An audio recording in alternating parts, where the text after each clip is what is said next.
এমনি সাকিব হাসান তীব্র আপনি লিখেছেন, ধনী হওয়ার জন্য কোনো আমল আছে কি না, কোনো দোয়া আছে কি না, কী করলে তাড়াতাড়ি ধনী হওয়া যাবে?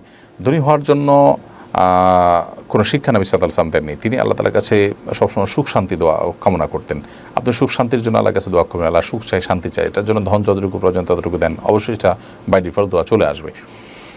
আর এমনি যাতে কারোর মুখাপেক্ষিতে আমাদেরকে অবলম্বন করতে না হয়, সেজন্য নবী সাল্লাল্লাহু আলাইহি ওয়াসাল্লাম দোয়া শিক্ষা দিয়েছেন, যাতে আমার সম্পত্তি আমার জন্য যথেষ্ট হয়। আল্লাহুম্মা কফিনি বিহালালিকা আন হারামিক ওয়া আগনিনি বিফাদলিকা আম্মান সিওয়াক। আল্লাহ, আমার হালাল যেন যথেষ্ট হয়, হারাম যেন প্রয়োজন না হয়, আপনি ছাড়া কারোর জন্য মুখাপেক্ষি আমার হতে না হয়, অন্য থেকে যেন মুখাপেক্ষিতাহীন আমি থাকতে পারি, সে তো নবী সাল্লাল্লাহু আলাইহি ওয়াসাল্লাম শিক্ষা দিয়েছেন। অতএব সেটি আপনি পড়তে পারেন, আল্লাহুম্মা কফিনি বিহালালিকা আন হারামিক ওয়া আগনিনি বিফাদলিকা আম্মান সিওয়াক। এমনি ফরহাদ হোসেন জন লিখেছেন, নিমন্ত্রণ ছাড়াই এক জায়গায় দাওয়াত খেয়েছি, এখন করণীয় কি?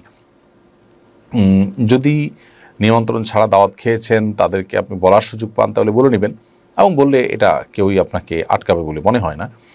আর যদি ব্যাপারটা এরকম হয় যে আসলে এখানে নিমন্ত্রণ ছাড়া অনেক মানুষ খাবে, সেটা আয়োজক কর্তৃপক্ষ জানেন এবং তাতে তাদের মৌন সমর্থনও ছিল, যদি এরকম হয় তাহলে সেক্ষেত্রে আপনার এটা নিয়ে কোনো পেরেশানি না করলেও চলবে। বাট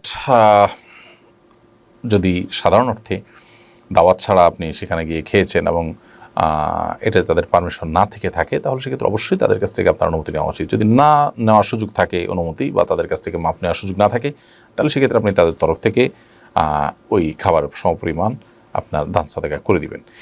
হাফেজ এমডি মুজাহিদুল ইসলাম লিখেছেন, মৃত ব্যক্তিকে দেখলে কি শরীর নাপাক হয়ে যায়? তখন কি গোসল করা জরুরি? না, মৃত ব্যক্তিকে দেখলে শরীর নাপাক হয় না। তবে হ্যাঁ, মৃত ব্যক্তির দাফনে কাফনে শরীক হলে তখন গোসল করে বাসায় প্রবেশ করার কথা হাদিসে বলা আছে। অর্থাৎ আপনি দাফন কাফনের শরীক যদি হয়ে থাকেন, তাহলে এই উপলক্ষে আপনি এটা গোসল করবেন, সেটা করা উত্তম এবং ভালো কাজ, কিন্তু সেটা ওয়াজিব পর্যায়ের না, না করলে গুনাহ হবে, বাট সেরকম না, করা সওয়াবের কাজ।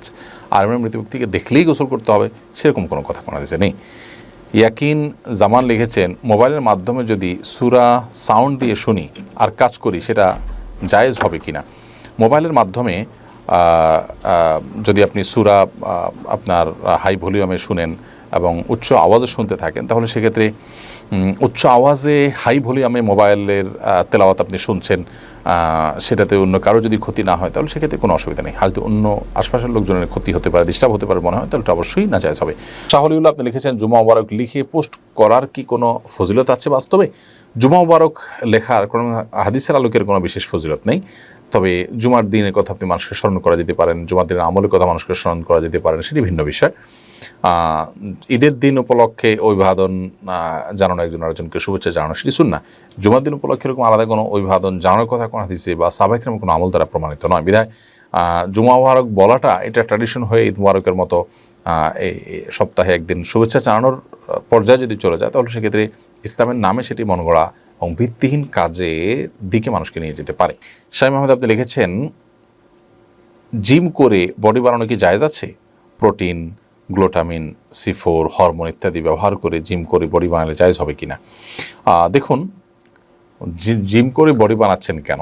আপনাদের সুস্থ থাকার জন্য। ইমানদার প্রত্যেকটা কাজই হবে আখিরাত কেন্দ্রিক এবং আল্লাহকে সন্তুষ্ট।